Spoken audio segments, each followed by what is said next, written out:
Cleveland Guardians trade for Nolan Jones for utility man Tyler Freeman to Nolan Jones. A few years ago, he had a big year, no doubt about it.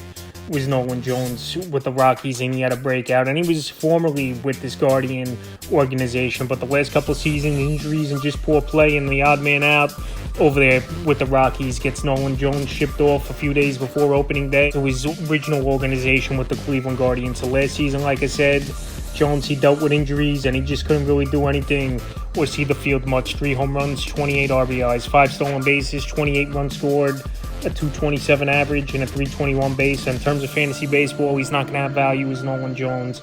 Like I said, he really hasn't had value in the last 2.5 seasons for fantasy baseball. Maybe a change of scenery is what he needed, even though I think, obviously, Coors Field beefed up his numbers for Nolan Jones when he had that breakout year a few years ago. So in terms of fantasy baseball, I would leave him out on the waiver wire. I think we could see him start occasionally versus right-handed pitching for this Guardian team, but I don't think we're going to see him much. And now to Tyler Freeman, like I said, he's a utility infielder and someone who's available in 99% of fantasy leagues. Play different positions every day as Tyler Freeman, but I don't think he'll have much fantasy value.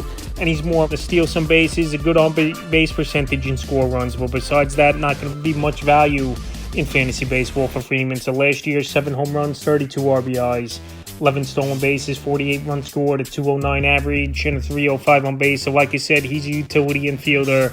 Could play second, short, third, corner, outfield position is Tyler Freeman.